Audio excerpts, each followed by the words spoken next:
दोस्तों, आज का हमारा यह वीडियो तमाम मुसलमान के लिए बहुत ही खास है, क्योंकि दोस्तों आज की इस वीडियो में हम आपको कुछ ऐसी बातें बताने वाले हैं जिनको जानकर आज नासा के बड़े बड़े वैज्ञानिक भी हैरान हैं। तो वह कौन सी बातें हैं जिनको जानकर साइंटिस्ट भी हैरान हैं? यह जानने के लिए वीडियो को पूरा जरूर देखें। इंशाअल्लाह इस वीडियो में हम आपको चांद से ली गई कुछ ऐसी बेहतरीन वीडियो दिखाने वाले हैं जिसे देखकर आपका ईमान ताज़ा हो जाएगा। दोस्तों, अल्लाह के पैगंबर हजरत मोहम्मद मुस्तफ़ा सल्लल्लाहु अलैहि वसल्लम ने 1400 साल पहले जो कुछ भी फरमाया था वह यकीनन सब कुछ होकर रहेगा। उनमें से आज कुछ ऐसी बातें हैं जो पूरी हो चुकी हैं और बहुत सी ऐसी बातें भी हैं जो अब भी होना बाकी हैं और वह भी यकीनन होकर रहेंगी। और आज नासा के बड़े बड़े वैज्ञानिक भी यानी साइंटिस्ट भी बहुत सारी रिसर्च करने के बाद इस बात को साबित कर चुके हैं कि जैसा अल्लाह के पैगंबर हजरत मोहम्मद सल्लल्लाहु अलैहि वसल्लम ने फरमाया था वह बिल्कुल सच और सही है। पहले दोस्तों, सऊदी अरब से एक बहुत ही बेहतरीन खबर निकलकर सामने आ रही है जिसे देखकर हर मुसलमान का ईमान ताज़ा हो जाएगा। यूएई के एक अंतरिक्ष यात्री ने, जिनका नाम सुल्तान अल नियादी है, इन्होंने चांद से खाना काबा की और मस्जिद नबवी की वीडियो निकालकर भेजी है जो रात के अंधेरे में जगमगाता हुआ दिखाई दे रहा है। यूएई के एक अंतरिक्ष यात्री सुल्तान अल नयादी, उन्होंने मक्का और मदीने का बहुत ही खूबसूरत वीडियो चांद से शूट किया है और यह पिछले कुछ दिनों सोशल मीडिया पर वायरल भी हुआ था और लोग इसे बहुत पसंद कर रहे थे। जो इस वीडियो में कैप्चर किया गया वह चीज़ आपको हैरान कर देगी और हर मुसलमान इस वीडियो को देखने के बाद कमेंट बॉक्स में सुभान अल्लाह जरूर लिखेगा। सुल्तान अल नियादी ने चांद से शूट किए गए इस वीडियो को अपने ट्विटर हैंडल से पब्लिकली शेयर किया, जिस पर उन्होंने लिखा कि मुसलमानों के बच्चों के लिए यह छोटा सा तोहफा पूरी दुनिया में नूर सिर्फ काबा शरीफ और हमारे हुजूर नबी करीम सल्लल्लाहु ताला अलैहि वसल्लम के शहरे मदीना में है और इस चीज को बिल्कुल झुटलाया नहीं जा सकता। बैतुल्लाह अल हराम, हादिल मदीना मुनव्वरा, हादी मदीना जिद्दा। इस वीडियो को देखकर अगर आपका ईमान ताज़ा हुआ हो तो आप लोग इस वीडियो को दिल से प्यारे आका हुजूर सल्लल्लाहु अलैहि वसल्लम के नाम पर लाइक कर दें और जितने भी मुसलमान हैं उन सबको यह वीडियो ज़रूर शेयर करें। दोस्तों, आज से लगभग 50 साल पहले अमेरिका इकलौता एक ऐसा देश बना था जो इंसान को चांद के ऊपर भेजने पर कामयाब हुआ था। इससे पहले बहुत से देश ने यह कोशिश की थी लेकिन उनको इसमें कामयाबी नहीं मिल सकी। लेकिन 20 जुलाई 1969 के दिन अमेरिका ने यह कारनामा कर दिखाया था। जैसा कि बच्चे बच्चे को पता है कि चांद पर पहुंचने वाला दुनिया का पहला इंसान अमेरिका का नील आर्मस्ट्रांग था। चांद पर पहुंचने के बाद नील आर्मस्ट्रांग ने वहां पर कई तरह की रिसर्च की, कई तरह की जांच पड़ताल की और उन्होंने अपने सारे एक्सपीरियंस अपनी डायरी में लिख लिए। यानी उन्होंने वहां जो कुछ देखा, जो कुछ महसूस किया और जो कुछ सुना वह सब कुछ अपनी डायरी में नोट कर लिया। दोस्तों, नील आर्मस्ट्रांग लगभग 21 घंटे 36 मिनट चांद पर रहा था। अब एक कहानी नील आर्मस्ट्रांग के नाम से फैलाई जाती है। वह यह है कि जब वह चांद पर उतरे और वहां पर उन्हें एक ही आवाज बार बार सुनाई दे रही थी। उन्होंने इस आवाज को महसूस कर लिया था। उसके बाद कई दिनों का सफर करने के बाद नील आर्मस्ट्रांग और उनकी टीम वापस जमीन पर पहुंचे और फिर यहां आने के बाद उन्होंने कई तरह की बातों का खुलासा किया। उसके बाद नील आर्मस्ट्रांग का एक बार मिस्र में यानी इजिप्ट में जाना हुआ। जब नील आर्मस्ट्रांग इजिप्ट गया तो उसने वहां अजान की आवाज सुनी और यह आवाज सुनकर नील आर्मस्ट्रांग को कुछ महसूस होने लगा और वह सोचने लगा, यह तो वही आवाज है, वही चीज है जो मुझे चांद पर बार बार महसूस हो रही थी यानी सुनाई दे रही थी। जब उसने इस बात का खुलासा किया कि मैं यह आवाज चांद पर सुनी है तो लोगों ने यह बताया कि यह आवाज अजान की है और यह सुनते ही झट से नील आर्मस्ट्रांग ने इस्लाम कबूल कर लिया।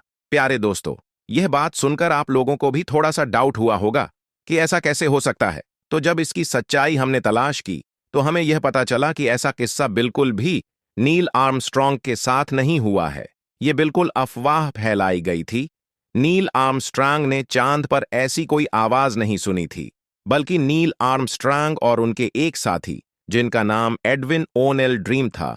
जब उनका इंटरव्यू लिया गया तो उन्होंने बताया कि लगभग नील आर्मस्ट्रांग के चांद पर उतरने के 19 मिनट बाद मैं चांद पर उतरा और फिर हम सब ने कुछ घंटे वहां बिताए। उन्होंने कहा कि जब मैं चांद पर उतरा तो उस वक्त चांद पर पूरा सन्नाटा था, कोई आवाज नहीं थी। अपने दिए गए इंटरव्यू में उन्होंने किसी आवाज का जिक्र नहीं किया। एक अफवाह फैलने पर बिना सच्चाई जांचे मलेशिया, इंडोनेशिया समेत कई देशों में नील आर्मस्ट्रांग के इस्लाम कबूलने की झूठी खबरें फैली।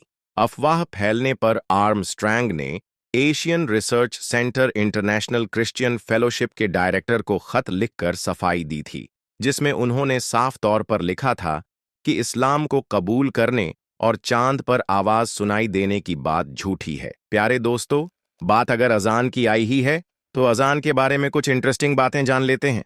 दोस्तों, अल्लाह ने अजान का कुछ इस तरह से इंतजाम किया है कि पूरी दुनिया में 24 घंटे अजान की आवाज गूंजती रहती है। जैसे कहीं फज्र की अजान हो रही है तो कहीं पर जौहर की जान हो रही है, कहीं असर की तो कहीं मगरिब की और कहीं ईशा की अजान हो रही है। अगर आज आप इस पूरी दुनिया का जायजा लें तो आपको यह मालूम होगा और हैरानी भी होगी कि इस दुनिया में कहीं पर दिन निकल रहा है तो कहीं पर रात हो रही है। और आप सब यह भी जानते हैं कि अजान तो अपने वक्त पर होती है। अब हिंदुस्तान का वक्त अलग है, पाकिस्तान का वक्त अलग है, इंडोनेशिया का अलग है, सऊदी का अलग है, अमेरिका का अलग है। इसी तरह से जितने भी देश हैं वहां पर वक्त वक्त पर अजान होती है, यानी जो वक्त अजान का तय है उसी वक्त पर अजान होती है। तो यह बात है कि ऐसा कोई वक्त नहीं, ऐसा कोई घंटा नहीं, ऐसा कोई मिनट नहीं जहां पर अजान की आवाज ना होती हो। हर वक्त अजान इस दुनिया में होती रहती है। जब इंडोनेशिया के मुअज्जिन फजर अजान को देंगे तो अफ्रीका में मुअज्जिन ईशा के लिए अजान दे रहे होंगे। तो दुनिया में एक भी ऐसा घंटा खाली नहीं जाता जिसमें अजान ना दी जाती हो। दोस्तों, यह अल्लाह का करिश्मा ही है जिसे आज हम चांद कहते हैं, जो हमसे 3,50,000 किलोमीटर दूर है। दोस्तों, हम आपको यह भी बता दें कि दुनिया आज चांद तक पहुंच चुकी है और बहुत सारे एस्ट्रोनॉट भी चांद पर कदम रख चुके हैं। क्या उन्हें चांद के टुकड़े होने के कोई सबूत मिले या नहीं, इससे पहले हमें यह जानना होगा कि चांद के टुकड़े होने का वाकया आखिर कैसे हुआ था। आज के जमाने के साइंटिस्ट रिसर्च करके जहां फैक्ट्स के जरिए इस्लाम की सच्चाई को आज साबित कर रहे हैं, वहीं चांद के टुकड़े होने का यह मौजिज़ा भी 1400 साल बाद आज साइंटिफिक रिसर्च के जरिए साफ हो चुका है। दरअसल साल 1680 में एक मैथमेटिशियन और आसमान की जानकारी रखने वाले डोमेन सीओ कसनी ने चांद के बारे में बहुत डिटेल से पढ़ा और चांद की एक तस्वीर बनाई। उसने इस तस्वीर में चांद के बीच एक लकीर बनाई थी, लेकिन वह खुद इस लाइन की हकीकत से अनजान था। दरअसल यह चांद के टुकड़े होने के मोजिजे का वह सबूत था जो पहली बार किसी गैर मुस्लिम साइंटिस्ट ने दुनिया के सामने पेश किया था।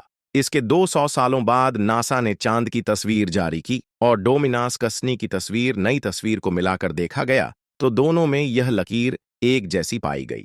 दोस्तों, इस बात को तो आप सब लोग अच्छी तरह से जानते ही हो कि जब किसी के यहाँ पर बच्चा पैदा होता है तो वह बच्चा 2 या 2.5 साल के बाद बोलना शुरू करता है। लेकिन आज की इस वीडियो में हम आपको अल्लाह ताला की कुदरत का एक ऐसा करिश्मा बताने वाले हैं जिसमें एक बच्चा पैदा होते ही अजान देने लगा और अल्लाह के एक होने की गवाही देने लगा। यह पूरा वाकया सुनकर यकीनन आप भी हैरान रह जाओगे। और सबसे पहले, अगर आपको अल्लाह की जात पर पूरा भरोसा है तो आप इस वीडियो को दिल से एक लाइक जरूर कर दें और मेहरबानी करके इसे शेयर भी कर दें ताकि और भी लोगों के पास में यह वीडियो पहुंच जाए। तो चलिए दोस्तों, शुरू करते हैं। दोस्तों, भारत के किसी इलाके में एक छोटा सा गांव है जिसका नाम है राजनपुर। इस गांव में वैसे तो हर धर्म और मजहब के लोग रहते हैं, लेकिन तादाद में हिंदू लोग ज्यादा हैं। इसी गांव में हमीद और सारा नाम का एक मुस्लिम जोड़ा रहता था जो गरीब जरूर थे मगर सच्चे दिल वाले थे। इनकी शादी को 10 साल का वक्त गुजर चुका था मगर अभी तक यह औलाद जैसी नेमत से महरूम थे। हर रात ईशा की नमाज के बाद हमीद तन्हाई में बैठकर अल्लाह ताला की बारगाह में दुआ मांगा करता था कि या अल्लाह मुझे औलाद जैसी नेमत अता फरमा, या अल्लाह मेरी बीवी की झोली खुशियों से भर दे। फिर ऐसे ही वक्त गुजरता गया मगर सारा की गोद अभी तक खाली थी। गांव की औरतें सारा को ताना देती कि जरूर यह कोई पापी औरत है, मनहूस है, इसकी शादी को 10 साल गुजर गए हैं मगर अभी तक इसको औलाद नहीं हुई है। तो कोई कहता कि अगर यह हिंदू होती तो अब तक इसके यहाँ पर औलाद हो जाती। यह सब सुनकर सारा अपने आंसू छुपा लेती और चुपके से अपने घर के अंदर चली जाती, क्योंकि वह जानती थी कि यह सब्र का इम्तिहान है और सब्र करने वालों को अल्लाह कभी मायूस नहीं करता है। दोस्तों, एक रात हमीद ने सजदे में अपना सर रखा और सच्चे दिल से अल्लाह को पुकारने लगा कि या अल्लाह, मैंने तुझसे कभी भी उम्मीद नहीं छोड़ी है। मैं जानता हूं कि जब तू देता है तो बेहिसाब देता है। या अल्लाह, मुझे भी औलाद जैसी नेमत से नवाज दे। खैर, फिर इसी तरह से कई दिन और गुजर गए, मगर अभी तक इनके यहां पर कोई भी औलाद ना हुई। फिर एक रोज हमीद और सारा की मुलाकात गांव के इमाम साहब से हुई। उन्होंने कहा कि बेटा, सदका दो, किसी भी जरूरतमंद की मदद करो, चाहे वह हिंदू हो या मुसलमान। अल्लाह गरीबों की मदद करने वालों को बहुत पसंद करता है। इमाम साहब ने कहा, अगर तुम्हारे अच्छे किरदार से किसी का दिल रोशन हो जाए तो वह तुम्हारे लिए दुआ जरूर करेगा, और कौन जानता है कि वही दुआ तुम्हारे हक में कबूल हो जाए। इसके बाद हमीद और सारा ने इमाम साहब की नसीहत को दिल से अपना लिया। अब वह अपनी मामूली आमदनी में से थोड़ा थोड़ा पैसा बचाकर कभी किसी भूखे को खाना खिला देते थे तो कभी किसी गरीब को कपड़ा पहना देते थे। मगर दूसरी तरफ लोगों की जुबान चलती रही, लोगों के ताने जारी रहे, मगर इस जोड़े ने कभी भी अपनी उम्मीद के दिए को बुझने ना दिया।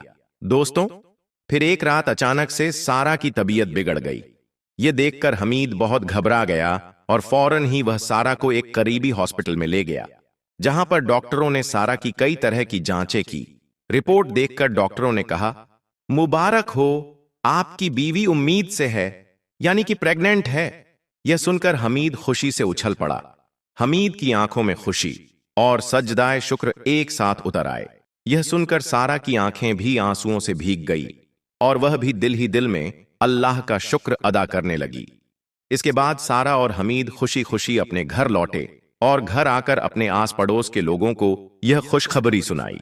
यह सुनकर किसी ने इन्हें दुआ दी कि अल्लाह इन्हें ढेर सारी खुशियां दे, तो किसी ने जलन में ताना मारा कि पता नहीं ये पाप किसका है और इनका यह बच्चा ठहरेगा या नहीं। खैर दोस्तों, अब वक्त गुजरता गया, यहां तक कि बच्चे की पैदाइश का आखिरी वक्त भी आ गया, जिसका बरसों से इंतजार था। एक रात अचानक से सारा के पेट में दर्द होने लगा तो हमीद जल्दी करके सारा को एक करीबी हॉस्पिटल में ले गया।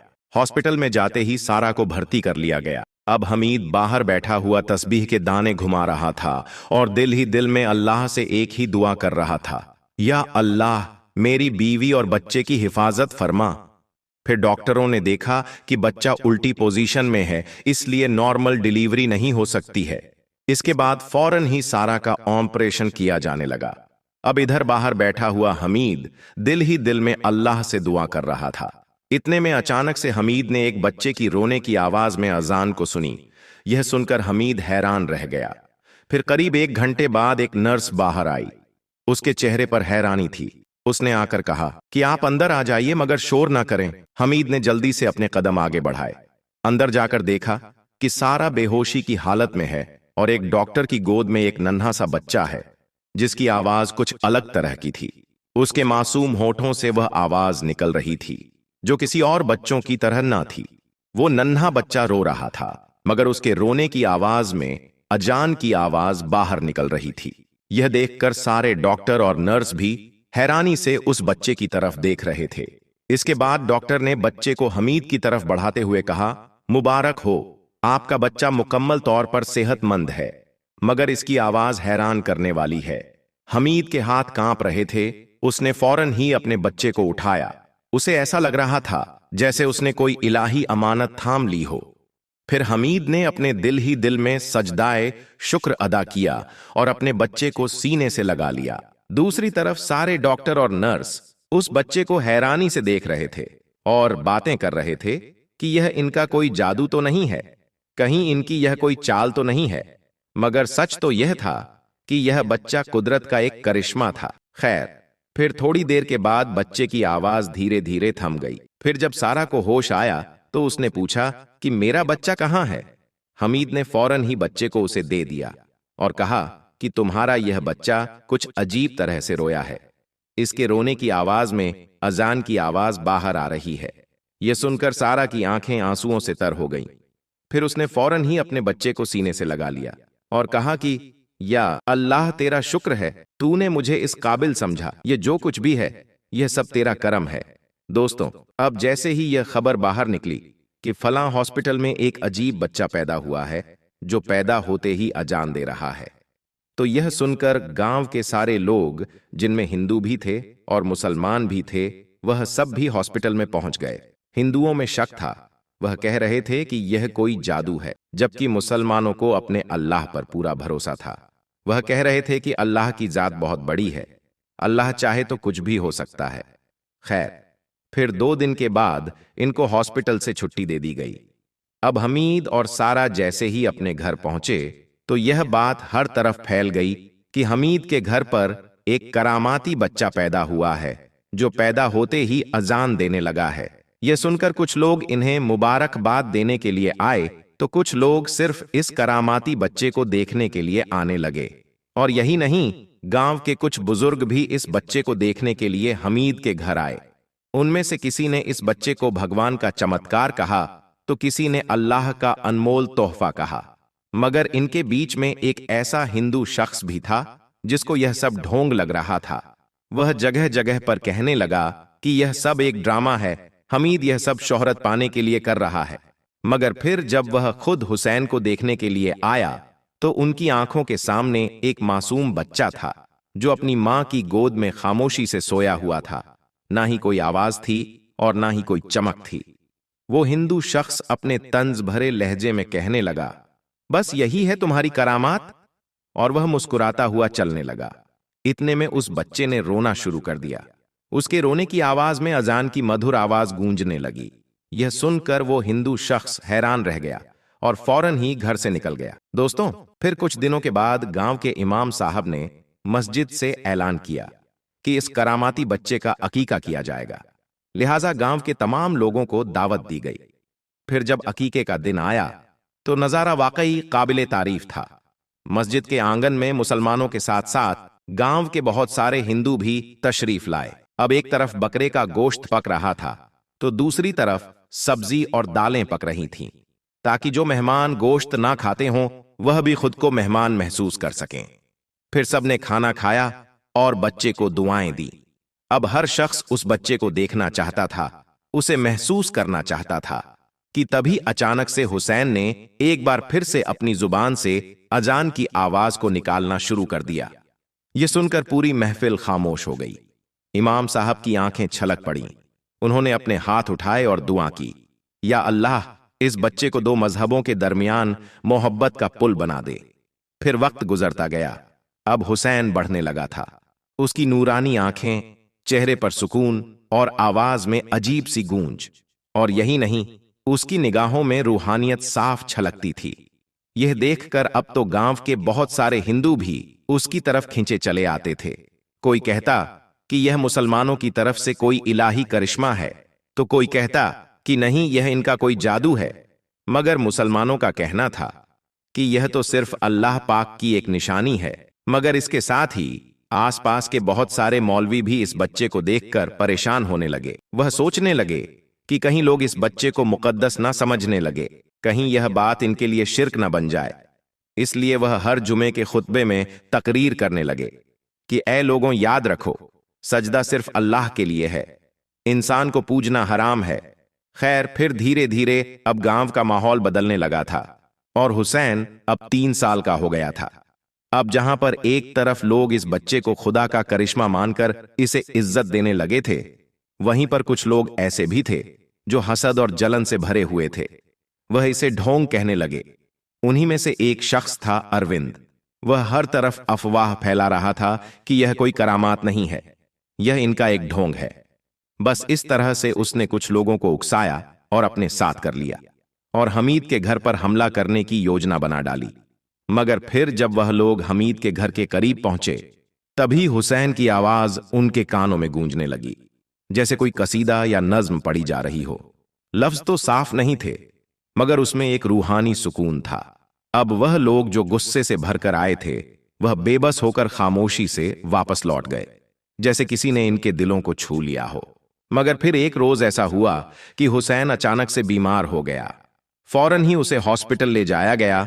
डॉक्टरों ने हर तरफ से जांच की और बताया कि इसके जिस्म में इन्फेक्शन बहुत ज्यादा बढ़ गया है। इसके बाद हुसैन को आईसीयू में भर्ती किया गया। यह देखकर हमीद और सारा की आंखों में सिर्फ एक ही चीज थी, और वह थी आंसू और दुआ। वो हॉस्पिटल की गलियारों में सजदे में गिरकर दुआएं कर रहे थे। और यही नहीं, साथ ही गांव के हिंदू और मुसलमान भी कंधे से कंधा मिलाकर इस मासूम बच्चे की सलामती के लिए दुआ मांग रहे थे।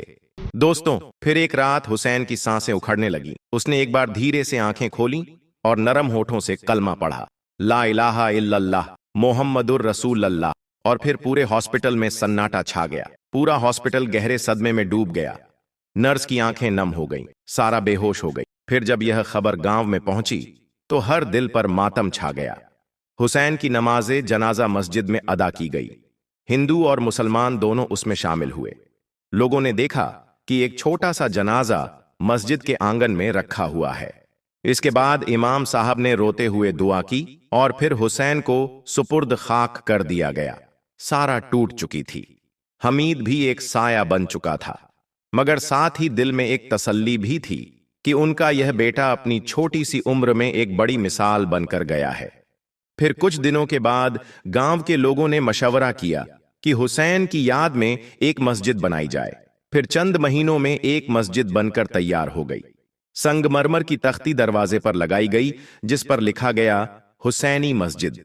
मस्जिद के उद्घाटन में पूरा गांव, हिंदू और मुसलमान सब एक साथ मस्जिद में जमा हुए। इमाम साहब ने कहा कि यह बच्चा चंद रोज के लिए जरूर आया था, मगर अपनी मासूम आवाज से पूरे गांव में मोहब्बत का दरिया बहा गया।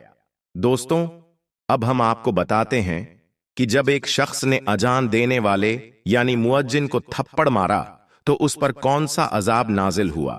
दोस्तों, कुदरते इलाही की अजीम निशानियों में से एक अहम निशानी आसमान से बारिश का नजूल है, जो कि इंसानों के अलावा रूहे जमीन पर बसने वाली दूसरी मखलूकात के भी जिंदगी और बका का जरिया है। यही बारिश मुर्दा जमीन में जिंदगी के आसार पैदा करती है और उससे लय लहाती फसल और फल उगने लगता है, जो कि इंसानों और जानवरों दोनों की ही खुराक है। और दोस्तों, अगर आप एक लम्हे के लिए अंदाजा करें कि वह कैसा मंजर होगा कि जब इंसान रहमतों के घर मस्जिद नबवी में खुले आसमान तले बैठा हो और अब्रे रहमत बरस रहा हो, मस्जिद नबवी में गुंबदे खजरा आंखों के सामने हो, रहमत और बरकतों का नजूल हो रहा हो और बारिशों के कतरे इंसान के जिस्म को तर कर रहे हों।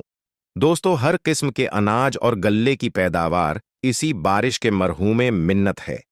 अगर अल्लाह के हुक्म से बारिश ना बरसे तो रुए जमीन पर कहत साली की सूरत पैदा हो जाए, इंसान और जानवर सब भूख और प्यास से मरने लगे।